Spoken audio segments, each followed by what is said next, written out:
Arcilla. Right now, Purdue taking on Cornell. And Purdue having a penalty off the break right now. That is not the way that you want to start the game. No. But Cornell losing some bodies as well, too. So looks like, yeah, 2 bodies coming off for Cornell. And it looks like another body coming off right now for Purdue. So just 2 players left alive for them. Yeah. So if Cornell can execute here with the advantage. Oh, Purdue player coming off. Looks like they're all coming off now. Yeah, it's so Purdue having survivability issues off the break, getting a penalty. It's a minor, so it will come off the board. They will lose this point here. Cornell lost a couple bodies too, but hey man, all you need to do is keep 1 alive. Yeah. They end up keeping 2 alive, and that will be enough. They're gonna go hang that flag. Yeah, gonna go grab that flag and hang it up. So good first start here. They had 3 alive point. Look like. So nice job by Cornell. And yeah, Purdue, man, that was a tough one. Penalty, lots of guys dying out of the bunkers. Not a good look here to start this matchup. That's not what you want off the break, you know, first match, first run, and a flag up in the air. It's kind of, you know, definitely want to avoid those type of situations there. So you can see here on the replay. Oh. No hesitation from the ref, just throwing that flag up. Well, the refs have been pretty on it. We haven't seen, it hasn't been a penalty-filled day, but we've seen our fair share of penalties. It hasn't been a complete, insane penalty festival like we have seen some days in the past.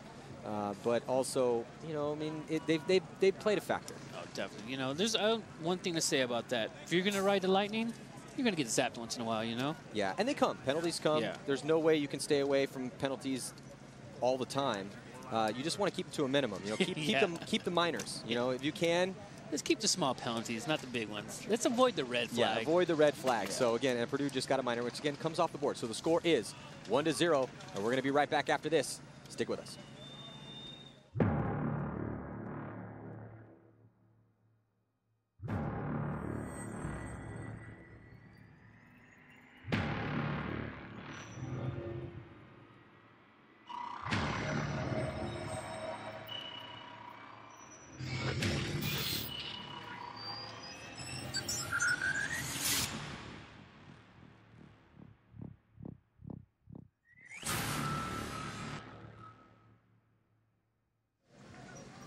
Welcome back. More Prelim action in the 2015 NCPA Championships.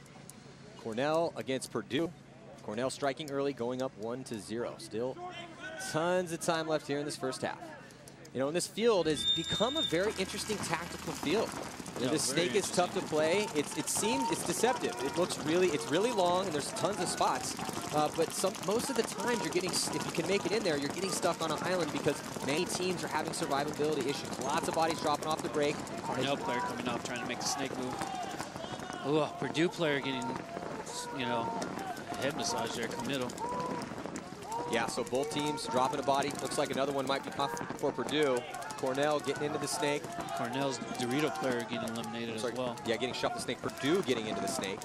So Purdue going to come around here, pass notch one of the snake. Sneaky, sneaky. And let's see if he knows his shots. You know, a lot of guys this morning we saw didn't really know their shot in here, and we're getting shot out of the snake because they didn't know the angles. No, definitely not. The coach needs to be talking to him right now. Yeah, it's so crucial, man. Yeah. If you have good communication between the coach and the snake player, the coach is right there. He can tell you everything that he sees, and he should be able to see where all the bodies are. The so the coach is a free player. The snake player should, yeah, he's the mythical sixth man. Yeah. And so as a snake player, you should never not know where the opposition is. Oh, head massage. Thank you. Look at Purdue taking that point back. Yeah, so looks like a solid point from Purdue. Oh, yeah. 4 bodies alive for them. Nice work in the snake. What a difference it makes when you got that extra player out there still, huh? Yeah, Lucas Slowinski in the snake. You know, played smart. Didn't get a lot of kills out of there, and most of the work was done from the center and on that D side. But, you know, he was a thorn in Cornell's side. That's the biggest thing. You know, as a snake player, you know, kind of talk me through the mentality of a snake player on a layout like this. On a layout like this, what the snake player should be thinking is causing as much chaos as he can. You know, I might not get all the kills I need, but hey, as long as I'm there and guns turn on me, that's all that needs to happen. So be a thorn in the side. Yes, definitely. And see here on this replay, as Cornell having some issues there. Ugh. It looks like, no, he made it in clean. We've seen some bouncers out here today, but we saw in the beginning of that replay, and there's another Cornell player taking one in the head. No, yeah, you definitely, once you get, I mean, if you're in the snake, you know, getting eliminations is it's not key. Yeah, so let's check in with the third member of our broadcast team, Kelly, down in the pits with Purdue. Thanks, Maddie. I'm actually down here in Cornell's pits, and I was listening to them talk about what they've noticed, what trends they've noticed from Purdue over the last points. What they said is that they see them going to the snake corner off the break every single point. And goal going into this point is to try to kill that snake corner player right off the break so that they can try to get an advantage on that side. Back to you. Well, right now the score 1-1. Tons of time left on this clock. 7 minutes and 7 seconds to go here in this first half. Again, Cornell on the left-hand side of your screen, filling out to play this next point. Purdue will be on the right-hand side in the gray jerseys. Brownish gray. Brownish gray.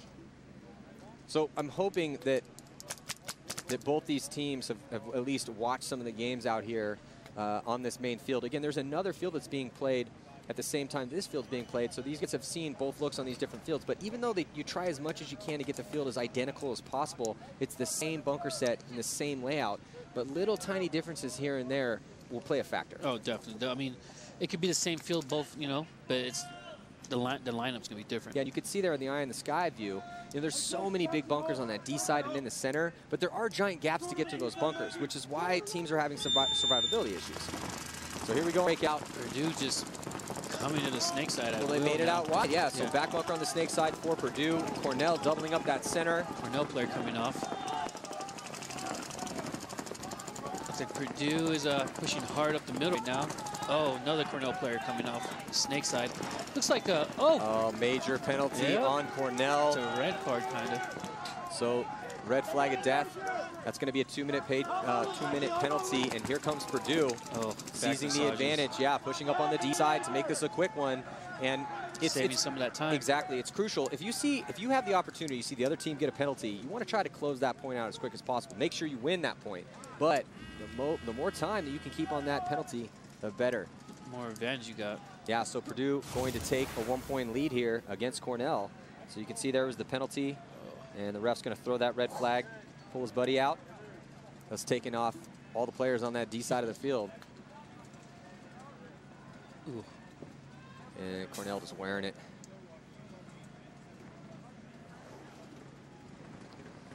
So a little slight lead here, 6 minutes and 22 seconds to go. Both teams slow to put another squad out here. Might be seeing a timeout potentially. So as these two teams bring their next starting line out, we're going to take a quick break. We'll be right back.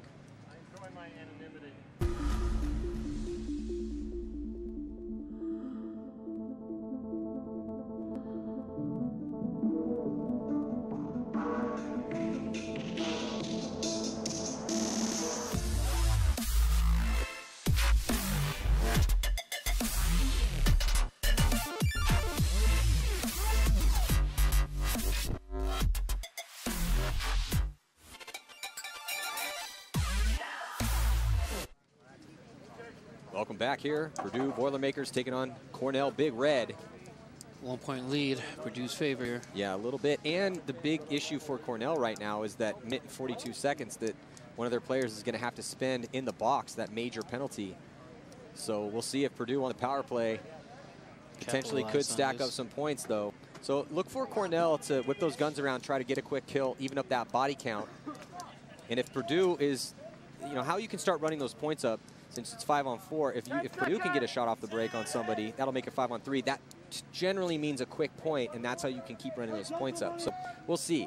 I mean, a lot of times penalties can be a momentum shifter for the team that got the penalty, because if they can come back, burn this clock off, burn the penalty clock off, and win the point, they'll tie it up, and that's a huge mental boost for them. Yeah.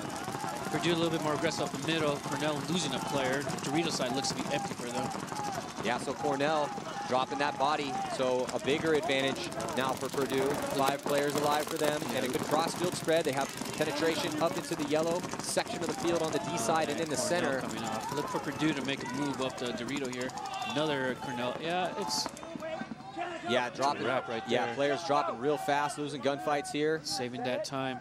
So Purdue looking real strong on this power play, and I don't know. Oh, he's faking him out. I like that. Yeah, but why would he do that though? I'm faking him out. So the Cornell player pretended like he was going to come out. Yeah, he put the gun up, pointed right at him, and made pretend he was coming out. But if you're the Purdue player, you don't. I mean, yes, that was actually a smart move from the player in the box from Cornell, because that took a couple seconds off the penalty. A couple seconds are going to be key right there. Yeah, but if you're Purdue, come on, man, you gotta be smarter than that. Yeah, this ain't your first rodeo, is it? You should know how much time is left, because that's something you need to constantly be checking, because you know time slows down a little bit when you're playing those points, and you'll look up at the clock and be like, okay, you know, minute 45 seconds left on that penalty, and you're playing a little bit, and you look back up and you're thinking it should be around 15 seconds left, and there's still now a minute and 20 seconds left on it. So anyway, but still, that was definitely a little bit of a mental roadblock. Right there. I like that. That was, I like seeing that. Definitely like that. I saw him freeze, and I was like, "What's?" Well played, sir. So well played. So right now, score 3-1 in favor of Purdue. 5 minutes and 39 seconds to go. Purdue looking pretty solid. That was a smart power play they just ran right there. Good one. They whipped it around, whipped their guns around, got a kill, took it to 5-on-3, and then made Let's smart see if we moves. can see this right here. Look at him. Wait. You joker, Oh, you. he totally tricked him. You got me. I can't believe he fell for that. I cannot believe he fell for that. And you're looking at, there's St. Peter, and the rest of the boys from Cornell walking off. Wholesale. Yeah, walking off in twos. So still 59 seconds left on that major penalty there. So right now, this is a situation where you can't let Purdue start running running the points up here on this power play. They just did it once, so now you need to get all 4 guys out, stay alive, and then just try to suck that time off. You gotta get an elimination off the break. You know they're going out wide. You know they're coming up, taking the snake off the break. So put an extra gun down there, trying to get that extra elimination. But it's tough though, because there's a lot of shots off the break in that center. It's pretty open. There's not just a back bunker you can roll and hide behind right around, but you can block out the opposing streams of paint if you're walking the field properly. So those options are definitely there. So on the breakout, Purdue coming to the snake at will still. Cornell, though, this is a huge move. Man. Cornell goes all the way up to the 50-yard line off the break in the center of the field, and they're down a body. So that's a huge aggressive play. Cyclops from the snake. Yeah, so it ends up not paying off. It ends up not paying off. He made it up there, and he was rolling his gun around, but he ended up getting shot from the snake. Yeah, he just didn't even look at the snake. He looked at the snake out for a second and then turned inside. At that point, you gotta lock that snake down. You gotta know that coach is yelling at where you're at. And that's a risky play though, man, because if they do make it out wide, if your player's behind you and you're running up to the center 50, if they don't shoot the snake guys out, then you get up there, you're either forced to live by your gun, and what that means is stand up tall, but shoot at the player on the snake side and put him in and live by your gun, or you have to get really small and let him take it, get that gun dominant advantage. So now Cornell into the snake all the way up into the red zone. Oh, look at him, sneaky, sneaky. It's a pretty good spot right here. Yeah, real good spot. He's about to eliminate someone across the field right now. So see, that's what's key. Like I said earlier, chaos. Being in that position there, you make that back player suck up, which eliminates his ankles. Now he doesn't have a shot. Yeah, and well, it's tough. The thing is you only are going to have those shots if they don't know that you're there. Exactly. If they're smart players and they know that you're that far up in the snake, you're never going to see them again, because they're going to be pushed. But what that does is that pushes their bodies towards the D side of the field, and then hopefully your buddies can clock in and start getting those shots. Purdue player coming out the snake now gives the Cornell player. But Cornell loses another body on that D side. Now we get to see how this Cornell player is going to play in the snake here. Who do we have here? Yeah, he's got a very college name, Bros. Bros. Oh, come on, Bros. So we'll see how he does in here. He's past the 50-yard line. He's got good angles, but trying to get those cross coach shots. Needs to talk to him, tell him that there's a guy coming right now. Well, his coach is definitely talking to him, but he almost got shot coming out here towards the snake side. He's got to be careful. I mean, he has a back player. That back player needs to be watching over him so he can focus on those crossfield shots. Here we go. And there's the coach for Cornell, screaming at Bros. Oh, Bros by himself. Oh, no, he has a guy behind him. He still has a guy right behind him. So 2 players left alive for Cornell. The back player skirts over one bunker to the stand-up. That's a little bit better spot, though. Yeah. You kind of want to be a little bit... With being on your feet, it's a little bit easier for your gunfight. Definitely. Plus, you want to open the field up a little bit more, you know? Oh, what's going on?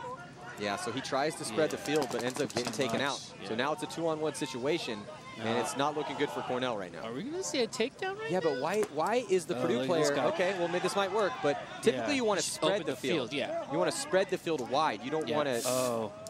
It worked out, but that is an unconventional way to win a 2-on-1. Yeah. In a 2-on-1 situation, you normally don't want to decrease the amount of angles available to you to get shots in. Normally you want to slowly but surely, methodically make your way down, and there still was enough time, 2 minutes and 21 seconds left. So there was enough time to do that, but hey, it worked out. Yeah, so definitely. Just make it work. That's the most important thing, but a little bit unconventional. Definitely unconventional, because when you come down the side, you make him tuck into that bunker, make himself smaller, and take away the field from him. Yeah, so looking at that replay there, as there was the last player left alive and finally got caught. So, because he lost that body. So, you know, Purdue, last two players left alive for Purdue did a good job, which increases their lead to 4-1. Yeah. So we're still in the first half, 2 minutes and 17 seconds to go. Got about a minute coming on here. Got about a minute and 30, but this is gut check time for Cornell. You can't let Purdue start running up that score. Thank God for them, though. Back at full strength, no penalties. They're going to want to play clean from here on out. They need to win this next point, or it's going to get out of their reach quick. Yeah, so we're going to take a quick commercial break, and we'll be right back. They say paintball is 90% mental. The mental aspect of our sport goes far beyond game plans and visualization. Now more than ever, Empire provides an unmatched support system for you both on and off the field. Having this level of support allows you to focus on the things that you need to go out there and get the job done. The Empire All-In Sponsorship Program. Thousands of players, hundreds of teams, one family, one support system. Welcome back here. Closing minutes of this first half. Cornell taking on Purdue. Just about 30 seconds to go before the start of this next point. Purdue 4-1 over Cornell and looking better. I think legitimately looking better right now. Again, we still have a whole second half to play, but let's check in with Lauren Kelly. Thanks, Maddie. After that break, Coach Cornell came into the pits here and told his team the only way they're going to lose is throwing points away like that by not having enough paint out there on the field. So that was the really only thing they talked about during that last point. So they all made sure they had enough paint, and they're going to try to get this win because they're confident. Well, you definitely need to carry enough paintballs out there so that you play a whole point without. That's one of my pet peeves is when guys run out of paint. You need to have the knowledge of how much paint you have. They do call it paintball for a reason, yes, right? Exactly. So, you know, that's just one of those things. Anytime I see a guy run out of paint, unless it's like a 10-minute point, some ridiculously long point, you really don't have an excuse to run out of paint. But I would also say, you know, it's not just it wasn't just them running out of paint. I mean, Purdue's just playing better right now than Cornell. Cornell's not executing as well as Purdue is. Definitely not executing well.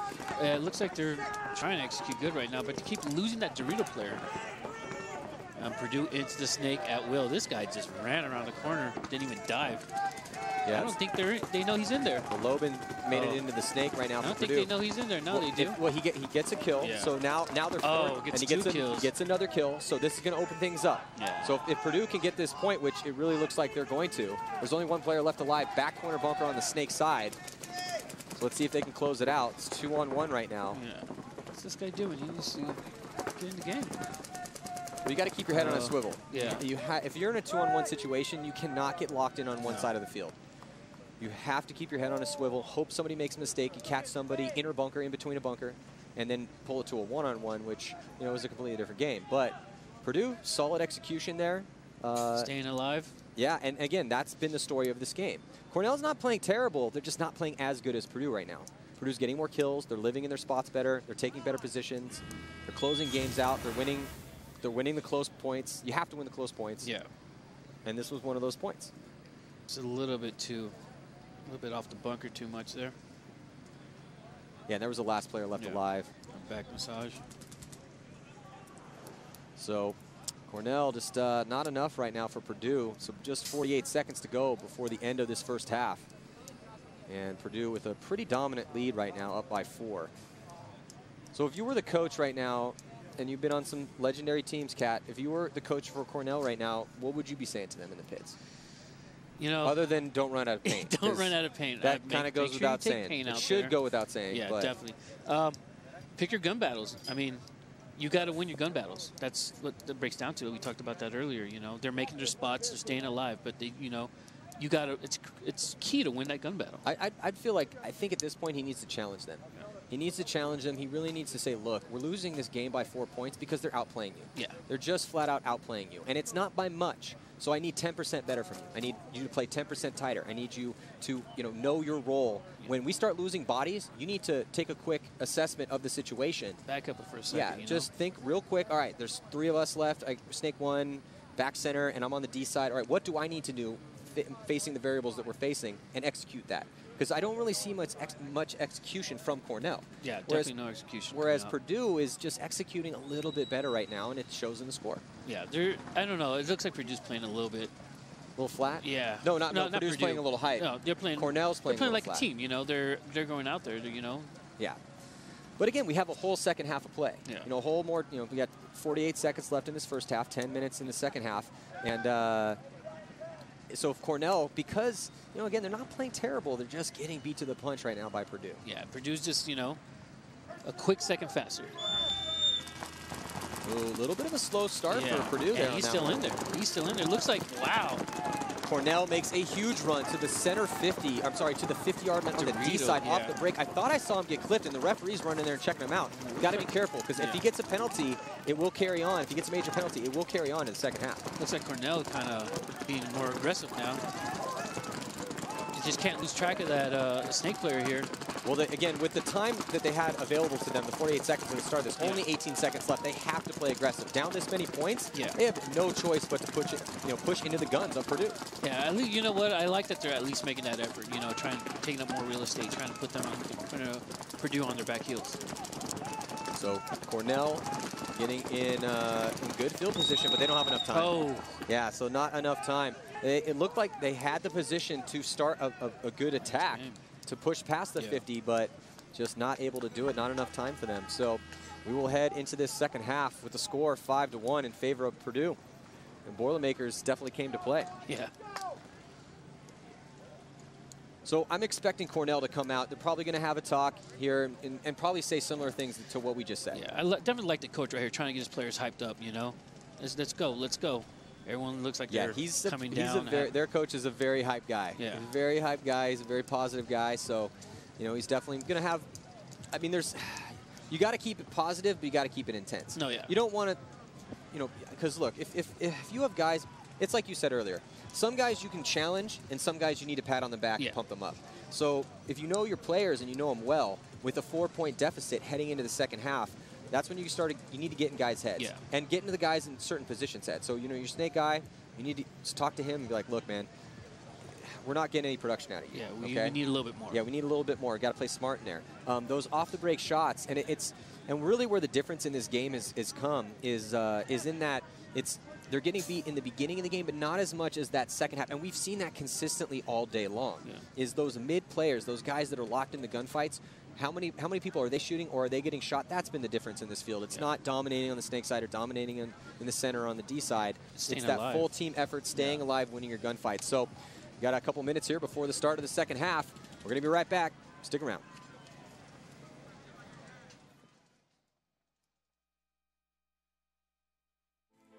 This year, everything has changed. It's time for a new day of National Paintball. An industry-backed, team-supported, and promoter-ran circuit is here. We have successfully come together to celebrate the best in our sport. Show the world outside the netting how intense and amazing paintball is. It's time for you to have a voice. Join us at playnxl.com.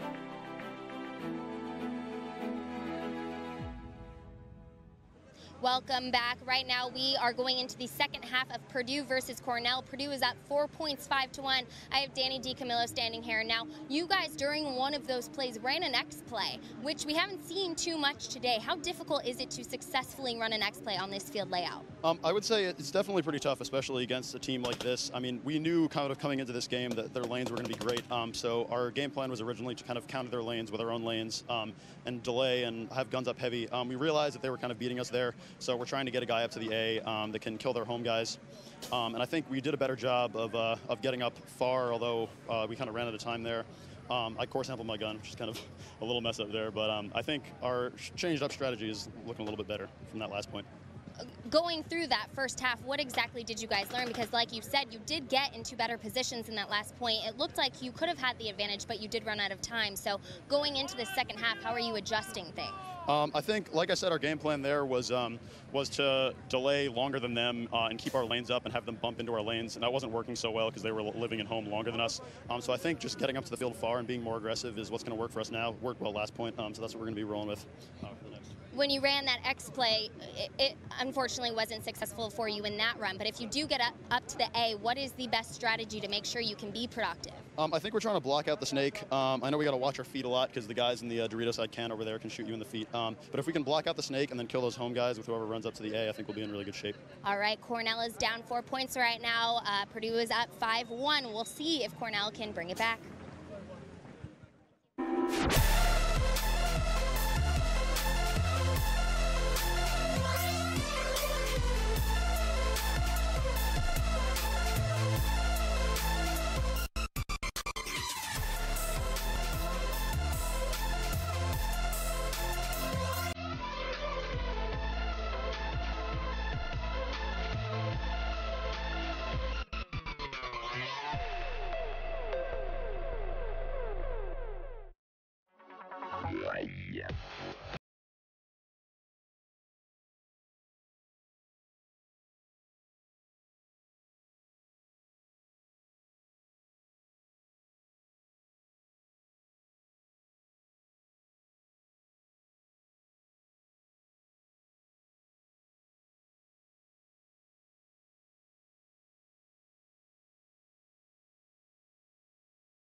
We're back, second half action here, coming at you from the 2015 NCPA Championships. I'm Matty Marshall with Caffrey Sarcilla, and right now, Purdue against Cornell. These teams switch sides, so Cornell will be on your right, Purdue on your left, and Purdue with a 4-point lead.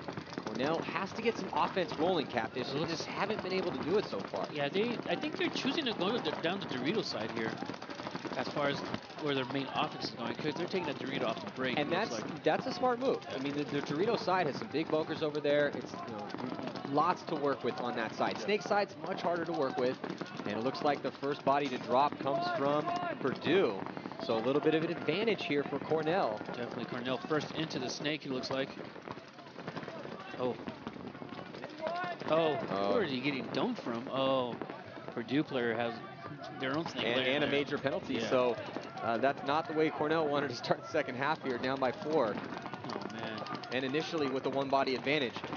And that's when you kind of just shake your head and sigh a little bit. When you create an advantage, when you create an advantage for yourself like that, you definitely don't want to get a major penalty. Yeah. Now Cornell going to have to play down a body for the next minute and 50 seconds. It's like Cornell player in the middle, keying up on that snake player.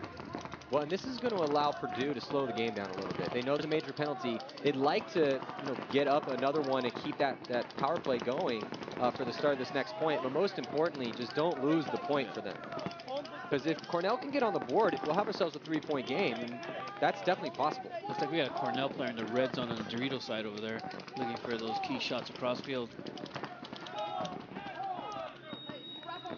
Yeah, Cornell needs to...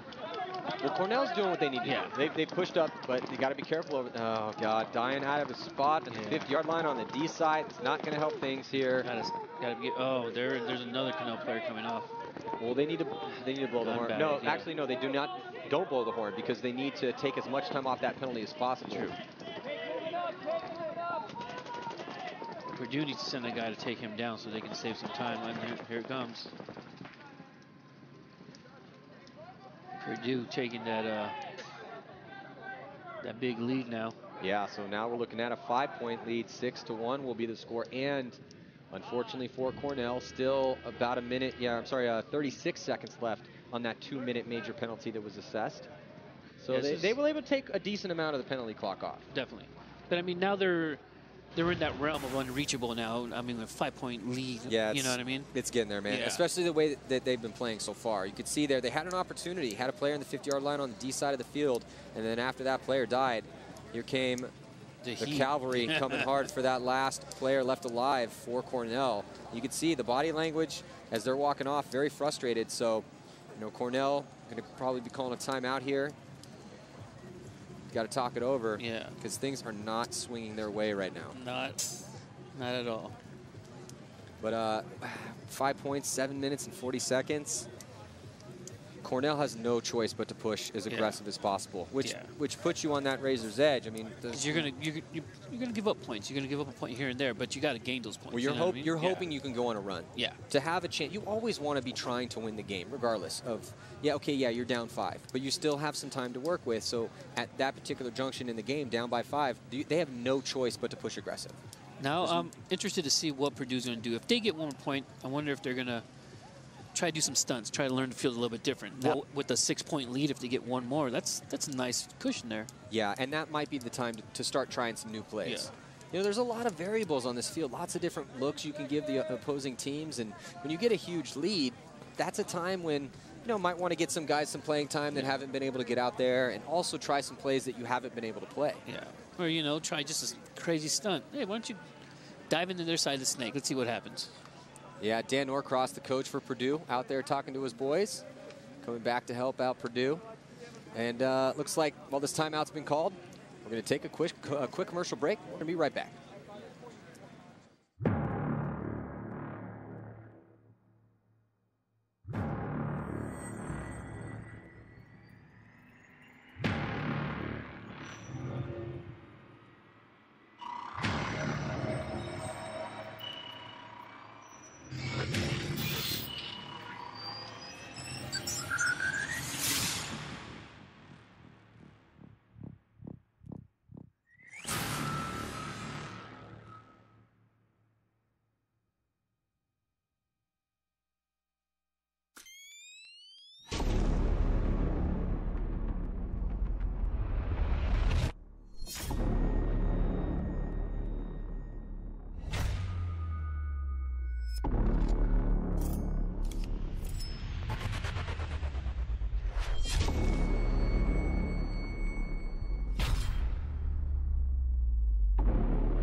Camera's still on the field.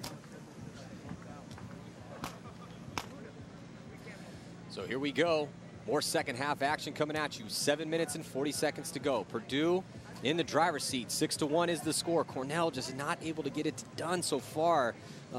They've shown some signs, though, Catfish. Yeah. They haven't looked bad. It's just that Purdue is playing better than them. And right now, a little bit sharper. A little bit sharper. 36 seconds still on that penalty. Let's check in quickly with Lauren Kelly. Thanks, Maddie. During that break, the coach of Cornell said they actually wanted to get a little weird and go up the middle, try to get up to the A, but go into the Mayan off of the A. Obviously, we saw that they didn't do that. That's because they enlisted Todd Martinez and asked his advice. His only advice for them is that they're losing gun battles because they're not rolling enough paint. So they are trying to get a little bit more aggressive. They know that Purdue is getting a lot of kills from the home, and if they can get outside or run down the middle successfully, they might be able to get some points. Back to you. Thanks, Lauren. So Lauren's done such a good job of figuring out all the paintball jargon over the years. We'll decipher that for people that don't really know that much about tournament paintball. Essentially, there was a possible play up into the center. They decided not to go with that. Todd Martinez was talking about, hey, you guys need to shoot more paintballs, and you're losing your gunfights because you're not putting enough pressure on the opposing team. And that's an accurate description of what's happening right now.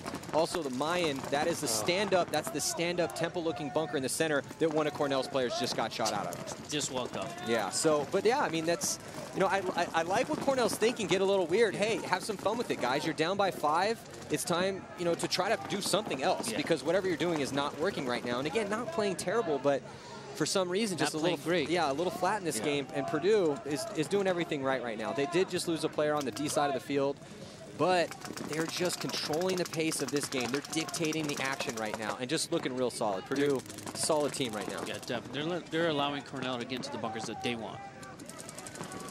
Yeah, and looks like Purdue into the snake. No one's even shooting at him. He's just up he's over the top of the bunker, standing. Yeah. And there's a player in the snake for Cornell, too. But Purdue just looking real calm in their gunfights, methodically shooting their lanes. They know they have a huge lead. Time's ticking off. They know it's not looking good for the opposition right now. Purdue could be a favorite here, Kat. Definitely. They're definitely in the driver's seat right now. I mean, they're not looking to overextend, and they're just locking it down right now. They're content. You know, they got a 5-point lead.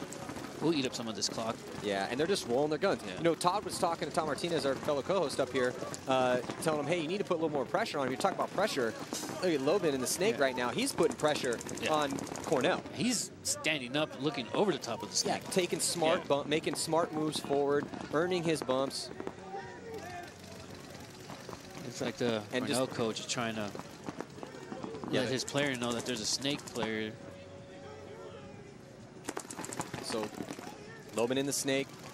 Bros behind, in front of him there. Yeah, but Bros is stuck back there. You know, I mean, he's gunfighting from the farthest back in the snake you possibly can be. A bunker you don't want to gunfight But he's all by himself over there. He doesn't really have any help. So, you know, you have to be careful because the closer... Lobin might get a penalty here. No, look like he just caught one. Oh, yeah, right. So we got heart shot cross field. So he's going to walk off, which is going to open things up for Cornell over here now. Bros making his move. This is a must-win point for them. Oh, Bros, really? Wow. Losing gun battles. Gun battle 101. Oh, my goodness. And another gun battle lost by Cornell on that D side. So the last player left alive just pulled off a 2-on-1, Catfish. Last player left. 2-on-1. You know he's on cloud 9 right now. Yeah. Let's see who that was for Purdue. I think that was Hen. Hen pulling it out. Or Hahn. Yeah, so it looks like nice work by Michael Hahn. He's just standing there waiting for Cornell. But this is how you don't do it. Yeah. Okay, you can't go, you got to be careful, got to play a little tighter than that. You know, when you go up and engage, and that's the thing, if it's a 2-on-1 situation and you're being engaged, you know your other guy should be moving. Yeah. So when you engage, you're not engaging in a risky gunfight. You know, because when you're just sitting there and two guys are just shooting back and forth at each other, that's a low percentage play. Yeah. Low percentage play. And it's 2-on-1. So if the field is spread like it was, and you get involved in that gunfight and he starts to try to dominate you, that's fine. Let him have dominance. Because if he's shooting at you, he's not shooting at your buddy who should be moving up. Definitely. Then when he switches his gun to your buddy, that's when you move up. And slowly but surely you leapfrog down the field until you increase the angle so much that that guy can't hide anymore. Definitely working together, trying to, you know, close in on him. Yeah, so I mean, that's the tech 2-on-1 situation. But you know, if some guys get a little thrown out wind on that one. Some guys get a little heated and they want that kill. They get locked in that gunfight. They're like, oh, I'm going to beat this guy. But you know, when you're getting locked in a gunfight, that's just, you know, when you're just kind of going back and forth in that locked in that gunfight with each other, low percentage play, man. I don't care, you know, how much better you are at gunfighting. There's a decent chance that you're going to get shot. Yeah, and I mean, Cornell definitely had the advantage there. It was just sloppy gunfighting. Yeah, so Purdue going up yet another one. Score 7-1 right now. We're going to be right back. Stick with us.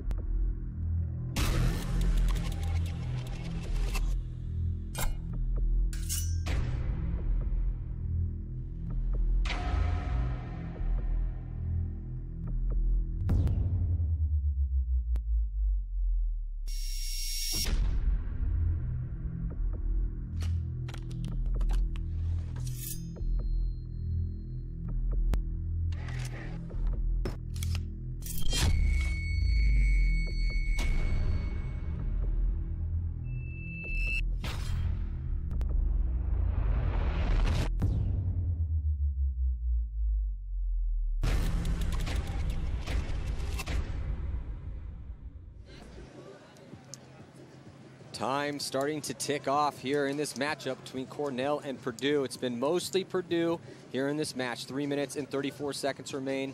7-1 is the score. Cornell pretty much fighting for pride at this point, as Oh, We're going to trying need to a gift stunt. from the gods. Nope. The gods not handing them out today, man.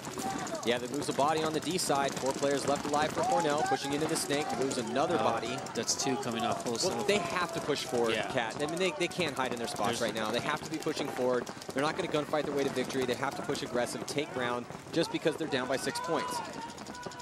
At this point, it's like, you know, you're pretty much just throwing bodies in there, hoping that one guy gets in there and is able to take 1 or 2 down with him.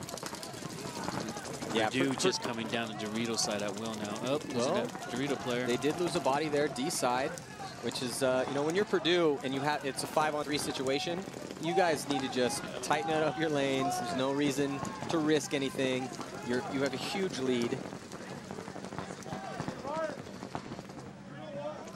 Yeah, there's Feldman. Yeah. He's on the snake side, not in the snake. He's at the insert bunker, still in the blue section of the field, so pretty far back. 4-on-2 right now, in favor of Purdue. Yeah, but again, it's just him and one other guy on the D side. So really, all he really can do is look for an opportunity, watch his guy on the D side who dies out of spots. So now it's just one player left alive.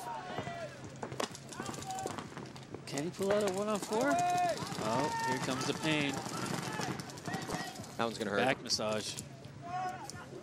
So nice work by Purdue yet again. The Boilermakers have been relatively flawless here in this match. They've dropped a few bodies. They did lose 1 point. But they played a cleaner game. They played a smarter game. Much better gunfights, shooting guys off the break. They lost the first match, you know, or the first point of the match. And ever since there, haven't looked back. Yeah, they really just looking dominant right now. You can see here. This is the snake for Cornell.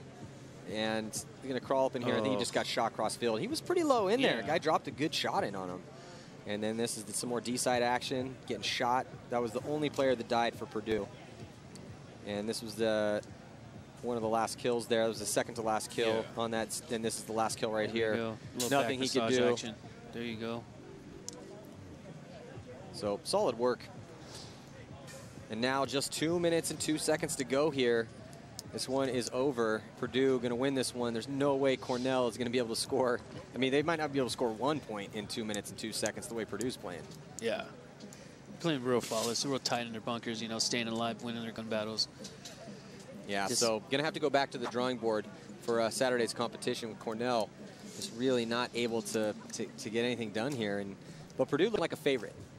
You know, with the whooping they just put on Cornell, definitely looking. It's 2 whoopings in a row we've seen so far.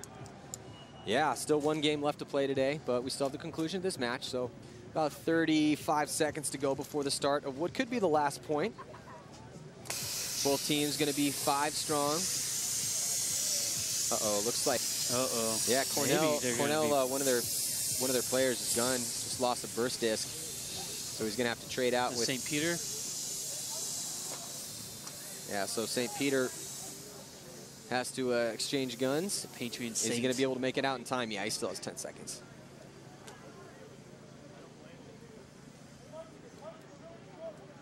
All right, so aggressive. Got to have an aggressive breakout for Cornell just for pride's sake. Oh, man. No, they go heavy guns. Well, they go heavy guns to try to shoot some guys off the break, but doesn't look like they were able to get any shots in on Purdue. One of them coming off here, Cyclops. You got Purdue just playing to win right now. They don't have to do anything pretty much. You're content with what they're doing. You're just locking it down. You're right. You're right, Kat. They don't need to do anything. They've already put up a lot of points, and with time so short right now, all they need to do is just roll those guns, never stop shooting your gun, and keep Cornell from pushing forward. Cornell moving up into the center. Looks like he made it in there clean, trying to shoot towards the snake side. There's 1 player for Purdue on the snake side back corner bunker. Purdue's still coming a little aggressive there up the middle. Well, he saw the opportunity and he took it. He was able to make it in there clean. So now about to crack the 1 minute mark in this second half. And Cornell stuck in their spots. Ooh, they lose 1 body on this snake side. So, and they lose another body. So we may see another point if Purdue can close this point out quick here. It looks like they are going to try to stat stuff. Runs up to center. Oh, wow. You got to love it when the big man runs up to center and doles out the pain.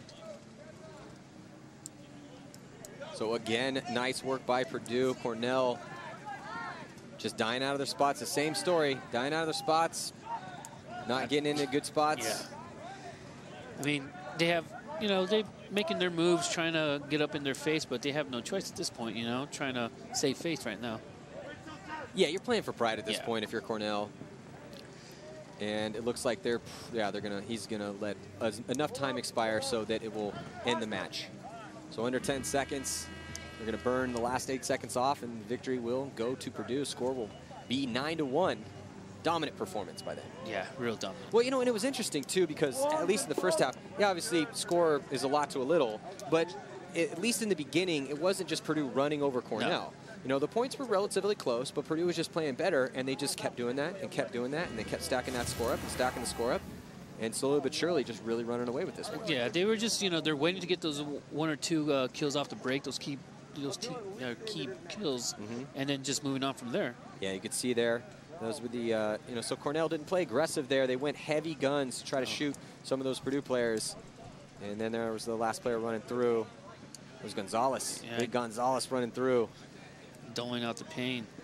Yeah, so it looks like, actually, we have Lauren Kelly with Gonzalez here. Let's check in with Lauren. Thanks, Maddie. I am standing here with Juan Gonzalez. Congratulations on your big win and that last point. Your teammates were over here on the sidelines cheering you on. You were down the middle of the field. What exactly are you looking for to know when you can make a run through like that? Well, firstly, you know, you just got to feel it. You got to know what you're going for. I mean, they were down at least 4 bodies, and we had 3 up, so nobody was on me. Nobody even see me. Nobody expects it out of me, so I just figured just to go ahead and finish it off. Well, we'll be expecting that from you all weekend, but what have you seen so far that teams are struggling with on this field layout? You know, to be honest, I couldn't really say. I mean, maybe it's just the breakouts or something, but other than that, you know, most of the people we've been playing so far, they've been pretty fierce, so.